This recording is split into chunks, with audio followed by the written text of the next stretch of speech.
ഇന്നത്തെ നമ്മളെ റെസിപ്പി ഒരു കണ്ണൂർ സ്പെഷ്യൽ റെസിപ്പിയാണ് കിണ്ണത്തൂർ റോട്ടി എന്നാണ് പറയുന്നത്. അപ്പോൾ പണ്ട് കാലത്തുള്ള ഒരു റെസിപ്പിയാണിത്. കിണ്ണത്തിലാണ് ഇത് ഉണ്ടാക്കാറ്. അപ്പോൾ ഇന്ന് നമ്മൾ പ്ലേറ്റിലൊക്കെ വെച്ചിട്ടാണ് ഉണ്ടാക്കുന്നത്. അപ്പോൾ വളരെ ടേസ്റ്റി ആയിട്ടും അതുപോലെ തന്നെ നല്ല സ്പൈസി ആയിട്ടുള്ള ഒരു ഐറ്റമാണിത്. വൈകുന്നേരത്തെ ചായക്ക് കിടിലൻ കോമ്പിനേഷനാണ്. അതുപോലെ തന്നെ നമുക്കിത് ബ്രേക്ക്ഫാസ്റ്റ് ആയിട്ടും കഴിക്കാം. ചൂട് ചായൻ്റെ കൂടെ ഇതുപോലെ നല്ല എരിവുള്ള ഒരു കഷ്ണം കിട്ടിയാൽ തന്നെ അടിപൊളിയായിരിക്കും വൈകുന്നേരത്തെ ചായയൊക്കെ. അപ്പോൾ നമ്മൾ ഈ ഒരു റെസിപ്പിയിലേക്ക് പോകുന്നതിന് മുന്നേ ചാനൽ ആദ്യമായിട്ട് കാണുന്നവരാണെങ്കിൽ വീഡിയോ ഇഷ്ടമാവുകയാണെങ്കിൽ ചാനൽ സബ്സ്ക്രൈബ് ചെയ്യാനും സപ്പോർട്ട് ചെയ്യാനും മറക്കരുതേ. അപ്പോൾ ഇത് ഉണ്ടാക്കാൻ വേണ്ടി ഞാനിവിടെ ഒരു കപ്പ് പച്ചരി വെള്ളത്തിൽ കുതിർത്ത് വെച്ചിട്ടുണ്ട്. അപ്പോൾ പച്ചരി എടുക്കുമ്പോൾ നല്ല പച്ചരി നോക്കി എടുക്കുക. പറ്റലുള്ളതൊക്കെ ആകുമ്പോൾ ഇത് വലിയ ടേസ്റ്റ് ഒന്നും ഉണ്ടാവില്ല, പറ്റി പിടിക്കും പ്ലേറ്റിൽ. അപ്പോൾ അതുകൊണ്ട് നല്ല പച്ചരി നോക്കിയിട്ട് എടുക്കുക. അപ്പോൾ ഇതൊരു 3-4 മണിക്കൂർ കുതിർത്ത് വെച്ചതിന് ശേഷം നല്ലപോലെ കഴുകിയിട്ട് മിക്സീൻ്റെ ജാറിലേക്ക് ഇട്ട് കൊടുത്തിട്ടുണ്ട്. ഇനി ഇതിലേക്ക് നമ്മൾ 1/2 കപ്പ് ചോറ് ചേർത്ത് കൊടുക്കുന്നുണ്ട്. ഏത് അരിൻ്റെ ചോറായാലും എടുക്കാം. അതുപോലെ തന്നെ ഒരു 1/2 ടീസ്പൂൺ പെരിഞ്ജീരകം എടുത്തിട്ടുണ്ട്. പെരിഞ്ജീരകം ഉണ്ടെങ്കിൽ അത് തന്നെ എടുക്കുക, അതാണ് കൂടുതൽ ടേസ്റ്റ് കൊടുക്കുന്നത്. അതുപോലെ തന്നെ ആവശ്യത്തിനുള്ള ഉപ്പ് ചേർത്ത് കൊടുക്കാം. പിന്നെ ഒരു 3-4 കുഞ്ഞുള്ളി എടുക്കുക. അതുപോലെ തന്നെ കുഞ്ഞുള്ളിക്ക് പകരം നിങ്ങൾക്ക് വെല്ലുള്ളി എടുക്കാം, പക്ഷേങ്കിൽ കുഞ്ഞുള്ളി ആയിരിക്കും കൂടുതൽ ടേസ്റ്റ്. അതുപോലെ തന്നെ ഒരു 1/4 കപ്പ് തേങ്ങയും കൂടി ചേർത്ത് കൊടുക്കുന്നുണ്ട്. പിന്നെ ആവശ്യത്തിനുള്ള വെള്ളവും ചേർത്തിട്ട് നല്ലപോലെ ഇതൊന്ന് അരച്ചെടുക്കണം. അപ്പോൾ ഇതാ നമ്മൾ നല്ല ഫൈനായിട്ട് തന്നെ അരച്ചെടുത്തിട്ടുണ്ട്. അപ്പോൾ നല്ല പോലെ തന്നെ തരിയൊന്നും ഇല്ലാണ്ട് അരച്ചെടുക്കണം, എന്നാൽ മാത്രമേ നമ്മൾ ഈ ഒരു അപ്പം ഉണ്ടാക്കുമ്പോൾ നന്നായിട്ട് കിട്ടുള്ളൂ. അപ്പോൾ അതൊരു കപ്പിലേക്ക് നമ്മൾ ഒഴിച്ചു കൊടുക്കുന്നുണ്ട്. ഒരുപാട് ലൂസായിട്ട് ഈ മാവ് ഉണ്ടാക്കാൻ പാടില്ല. അപ്പോൾ ഇനി മിക്സീൻ്റെ ജാറിലേക്ക് കുറച്ച് വെള്ളം കൂടി ചേർത്തിട്ട് അതും കൂടി ഒന്ന് കലക്കിയിട്ട് ഇതിലേക്ക് ഒഴിച്ചു കൊടുക്കുന്നുണ്ട്. എന്നിട്ട് കയ്യിൽ വെച്ചിട്ട് നമുക്ക് നല്ലപോലെ ഒന്ന് മിക്സ് ചെയ്യാം. ഈ ഒരു സമയത്ത് ഉപ്പ് വേണമെങ്കിൽ നിങ്ങൾക്ക് ചേർത്ത് കൊടുക്കാം. അപ്പോൾ മാവിൻ്റെ കൺസിസ്റ്റൻസി എന്ന് പറയുന്നത് ഇതാണ്. ഇനിയിപ്പോൾ വേറെ പണിയൊന്നുമില്ല, നമുക്കിതാ ഇതുപോലൊരു പ്ലേറ്റ് അങ്ങ് വെച്ച് കൊടുക്കാം. എന്നിട്ട് അതിലേക്ക് കുറച്ച് എണ്ണ ഒന്ന് തടയി കൊടുക്കാം. അപ്പോൾ ഞാൻ നേരത്തെ പറഞ്ഞു കിണ്ണത്തൂർ റൊട്ടി എന്ന് പറയുന്നത് കിണ്ണത്തിൽ ഉണ്ടാക്കുന്നതാണ് എന്നുള്ളത്. അപ്പോൾ കിണ്ണ ഉണ്ടെങ്കിൽ, ചെറിയ കിണ്ണൊക്കെ ഉണ്ടെങ്കിൽ നിങ്ങൾക്ക് അതിലാക്കിയെടുക്കാം. അപ്പോൾ ഞാനിതാ ഇതുപോലെ ആവിക്ക് വെച്ച് ഇങ്ങനെ വേവിക്കുക ചെയ്യുന്നത്. നിങ്ങൾക്ക് ഇഡ്ഡലി തട്ടിൽ വേവിക്കാം. അപ്പോൾ ഞാനിതിൽ കുറച്ച് വെള്ളം വെച്ചിട്ട് മേലെ ഒരു സ്റ്റാൻഡ് വെച്ചിട്ട് ഈ ഒരു പ്ലേറ്റ് അതിൻ്റെ മേലേക്ക് വെച്ചിട്ടാണ് വേവിക്കുന്നത്. അപ്പോൾ ഇതാ ഒരു 1/2 ഭാഗം മുതൽ 1/4 ഭാഗം വരെ പ്ലേറ്റിൽ നമുക്ക് ഈ മാവ് ഒഴിച്ചു കൊടുക്കാം. എന്നിട്ട് മീഡിയം ഫ്ലെയിമിലിട്ടിട്ട് ഒരു 20 മിനിറ്റ് ഇതൊന്ന് വേവിക്കണം. അപ്പോൾ ഈ ഒരു മാവ് വെച്ചിട്ട് നമ്മൾ കണ്ണൂർക്കാർ രാവിലെ അരച്ച ദോശ എന്ന് പറഞ്ഞിട്ട് ഉണ്ടാക്കാറുണ്ട്. ഇത് ദോശക്കല്ലിൽ നേർങ്ങനെ പരത്തി കഴിഞ്ഞാൽ നല്ല ടേസ്റ്റാണ്, സമ്മന്തിയും കൂട്ടിയിട്ടൊക്കെ കഴിക്കാൻ വേണ്ടിയിട്ട്. അപ്പോൾ ഇത് 20 മിനിറ്റ് കഴിഞ്ഞ് നമുക്കിത് ഇതുപോലെ ഒന്ന് കുത്തി നോക്കാം. അപ്പോൾ പെട്ടെന്ന് തന്നെ റെഡിയായി കിട്ടും, അങ്ങനെ പറ്റൊന്നുമില്ല. പിന്നെ പച്ചരിയൊക്കെ മോശം പച്ചരിയൊക്കെ ആണെങ്കിൽ ഒരു പറ്റലുണ്ടാവില്ല. ഇത് വേഗം തന്നെ കുക്കായി കിട്ടിയിട്ടുണ്ട്. നമുക്ക് തണുക്കാൻ വേണ്ടി മാറ്റി വെക്കാം. അപ്പോൾ ആ ഒരു സമയം നമുക്കിതിലേക്ക് ഒരു മസാലക്കൂട്ട് റെഡിയാക്കി വെക്കാനുണ്ട്. അപ്പോൾ ഒരു ബൗൾ എടുത്തിട്ട് നമുക്കതിലേക്കൊരു 1/4 ടീസ്പൂൺ മഞ്ഞൾപ്പൊടി ചേർത്ത് കൊടുക്കാം. അതുപോലെ തന്നെ ഒരു 3/4 ടീസ്പൂൺ നല്ല മുളക് പൊടി ചേർക്കുന്നുണ്ട്. അപ്പോൾ കുറച്ച് എരിവുള്ള മുളക് പൊടി ആയിരിക്കണം, എന്നാൽ മാത്രമേ ഇത് നല്ല സ്പൈസി ആയിട്ട് കിട്ടുള്ളൂ. അതുപോലെ ആവശ്യത്തിനുള്ള ഉപ്പും ചേർത്ത് കൊടുക്കാം. ഇനിയിപ്പോൾ മുളക് പൊടി 2 മുളക് പൊടി ഇങ്ങോട്ടുണ്ടെങ്കിൽ രണ്ടും കൂടി മിക്സ് ചെയ്തിട്ട് പകുതി അങ്ങ് ചേർത്ത് കൊടുത്താൽ മതി. പിന്നെ അതുപോലെ തന്നെ ഇഞ്ചിയും വെളുത്തുള്ളി ഒന്ന് ചതക്കിയതും കൂടി ഇതിലേക്ക് ചേർക്കുന്നുണ്ട്. പേസ്റ്റ് ഉണ്ടെങ്കിൽ അതായാലും മതി. പിന്നെ കുറേശ്ശെ വെള്ളം ഒഴിച്ചിട്ട് ഇതുപോലെ ഒന്ന് കലക്കിയെടുക്കണം. ഒരുപാട് ലൂസാവാൻ പാടില്ല, അതുപോലെ ഒരുപാട് കട്ടിയായി പോകാനും പാടില്ല.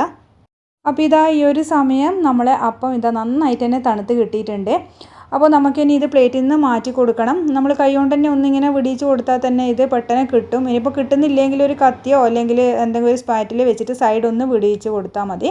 ഇനി നമുക്കിതാ ഇത് ഒരു കത്തി വെച്ചിട്ട് ഇതുപോലെ ചെറിയ പീസായിട്ട് ഒന്ന് കട്ട് ചെയ്തെടുക്കണം. അപ്പോൾ അതൊക്കെ നിങ്ങൾ ഇഷ്ടത്തിനനുസരിച്ചിട്ട് ഏത് ഷേപ്പ് വേണമെന്ന് വെച്ചാൽ അങ്ങനെ കട്ട് ചെയ്തെടുക്കാം.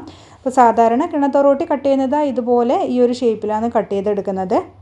ഇപ്പോൾ ഞാൻ നേരത്തെ തയ്യാറാക്കിയ മസാല തയ്യാറാക്കണം എന്നൊന്നുമില്ല, ഇതുപോലെ തന്നെ കഴിക്കാൻ നല്ല ടേസ്റ്റാണ്. കറി പോലും വേണ്ട, നമുക്ക് രാവിലെ ബ്രേക്ക്ഫാസ്റ്റ് ആയിട്ട് കഴിക്കാം.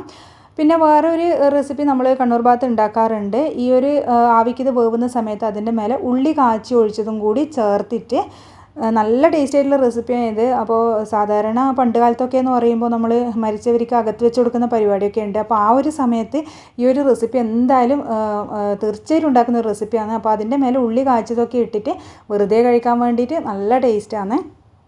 അപ്പോൾ ഈ കട്ട് ചെയ്തെടുത്തത് ചെറിയ പീസായിട്ട് വീണ്ടും ഒന്ന് ഞാൻ കട്ട് ചെയ്തെടുക്കുന്നുണ്ട്. അപ്പോൾ ഇതുപോലെ ചെറിയ പീസായിട്ട് കട്ട് ചെയ്തെടുത്തു കഴിഞ്ഞാൽ നമുക്ക് മസാലയിൽ മുക്കിയിട്ട് ഫ്രൈ ചെയ്യാൻ വളരെ എളുപ്പമാണ്. അതുപോലെ തന്നെ കഴിക്കുമ്പോഴും ചെറിയ ചെറിയ പീസായിട്ട് കഴിക്കുമ്പോൾ നല്ല ടേസ്റ്റാണ്.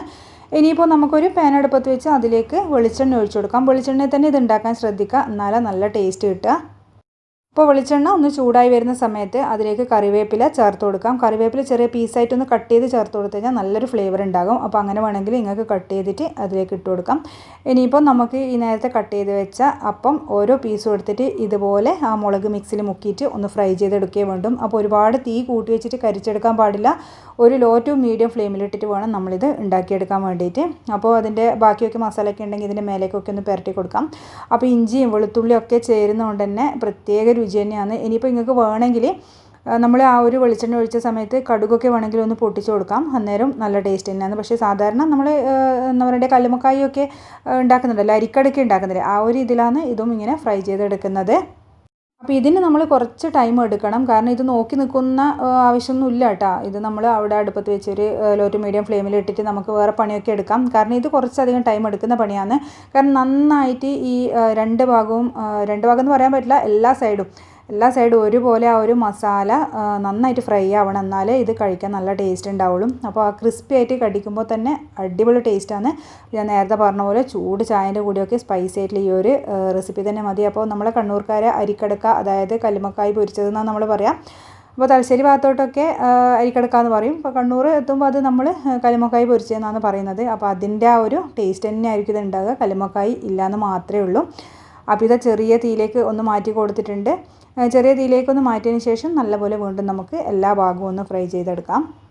അതുപോലെ തന്നെ കല്ലുമ്മക്കായ് ഇല്ലാത്തൊരു കല്ലുമ്മക്കായ് ഫ്രൈ എന്ന് പറഞ്ഞിട്ടൊരു റെസിപ്പിയും കൂടി ഞാൻ ഇട്ടിട്ടുണ്ടായിരുന്നു. അത് നമ്മൾ കല്ലുമ്മക്കായ് വെക്കാതെ പുഴുങ്ങലരിൻ്റെ ആ ഒരു മാവ് നമ്മൾ ഒരു കല്ലുമ്മക്കായിൻ്റെ ഷേപ്പിലോ അല്ലെങ്കിൽ ഒരു സിലിണ്ടറിക്കൽ ഷേപ്പിലോ ഒക്കെ ആക്കിയിട്ട് നമുക്കിത് ഇതുപോലെ ആവിക്ക് വേവിച്ചിട്ടൊന്ന് ഫ്രൈ ചെയ്തെടുത്താൽ മതി. അപ്പോൾ നമുക്കിപ്പോൾ പുറത്തൊക്കെ നിൽക്കുന്നവർക്കൊക്കെ കല്ലുമ്മക്കായൊക്കെ കിട്ടാൻ ബുദ്ധിമുട്ടായിരിക്കില്ലേ. അപ്പോൾ ആ ഒരു കല്ലുമ്മക്കായിൻ്റെ ഒരു ഷേപ്പ് ആക്കിയിട്ട് നമുക്ക് അങ്ങനെ ഫ്രൈ ചെയ്തെടുത്തു കഴിഞ്ഞാലും അത് തിന്നൊരു ഫീൽ തന്നെ നമുക്ക് ഉണ്ടാകും. അപ്പോൾ ഇത് നല്ലപോലെ ഒന്ന് ഫ്രൈ ആയി വരുന്നുണ്ട്. അപ്പോൾ ഇതുപോലെ ഇടയ്ക്കിടെ ഒന്ന് തിരിച്ചിട്ട് കൊടുക്കുകയോ അല്ലെങ്കിൽ ഒന്ന് ജസ്റ്റ് ഒന്ന് ചുറ്റിച്ച് കൊടുക്കുകയൊക്കെ ചെയ്താൽ മതി. അന്ന് എല്ലാ ഭാഗവും നല്ലോണം ഒന്ന് ഫ്രൈ ആയി കിട്ടും. നമുക്ക് എപ്പോഴെങ്കിലും വിരുന്നുകാരൊക്കെ ഉണ്ടെങ്കിൽ നമുക്കിത് തയ്യാറാക്കി കൊടുക്കാൻ പറ്റും. അടിപൊളിയായിട്ട് വിരുന്നുകാർ വരുമ്പോഴും ചായക്ക് ഉണ്ടാക്കി കൊടുക്കാൻ പറ്റുന്ന ഒരു റെസിപ്പി തന്നെയാണ് ഇത്. അപ്പോൾ കഴിച്ചവർ പോലും വീണ്ടും വീണ്ടും റെസിപ്പി ചോദിക്കും. അപ്പോൾ പഴയകാല റെസിപ്പി ഒക്കെ പലരും മറന്നു തുടങ്ങിയതായിരിക്കും അല്ലേ. അപ്പോൾ നിങ്ങളിത് തീർച്ചയായിട്ടും ഒന്ന് ട്രൈ ചെയ്ത് നോക്കുക. അപ്പോൾ നമ്മളെ കിണ്ണത്തൂർ റൊട്ടി ഇതാ ഇവിടെ റെഡി ആയിട്ടുണ്ട്. നമുക്കിതൊരു പാത്രത്തിലേക്ക് മാറ്റി കൊടുക്കാം. അപ്പോൾ ഇത് മാറ്റുമ്പോൾ തന്നെ കണ്ടില്ലേ നിങ്ങൾ, നല്ലൊരു ഭംഗി തന്നെയാണ് ഇത് കാണാൻ വേണ്ടിയിട്ട്. അതുപോലെ കഴിക്കാനും നല്ല ടേസ്റ്റാണ്. അപ്പോൾ ഇതിൻ്റെ ആ ഒരു സ്പൈസി ആയിട്ടുള്ള ഇതുകൊണ്ട് തന്നെ നമുക്ക് എല്ലാവർക്കും ഇഷ്ടപ്പെടും. കുട്ടികളൊക്കെ വീണ്ടും വീണ്ടും ചോദിച്ച് വാങ്ങി കഴിക്കുന്ന ഒരു റെസിപ്പി ആയിരിക്കും. അപ്പോൾ തീർച്ചയായിട്ടും നിങ്ങളിതൊന്ന് ട്രൈ ചെയ്ത് നോക്കുക. പഴയകാല റെസിപ്പി മറന്നു വരുന്നുണ്ടെങ്കിൽ വീണ്ടും ഒന്ന് നിങ്ങളൊന്ന് ട്രൈ ചെയ്ത് നോക്കുക. അപ്പോൾ വീഡിയോ ഇഷ്ടമായാലും ലൈക്ക് ചെയ്യാനും ഷെയർ ചെയ്യാനും അതുപോലെ ഉണ്ടാക്കി നോക്കാനും മറക്കരുത്. ഇനി നമുക്ക് അടുത്ത വീഡിയോയിൽ കാണാം. താങ്ക്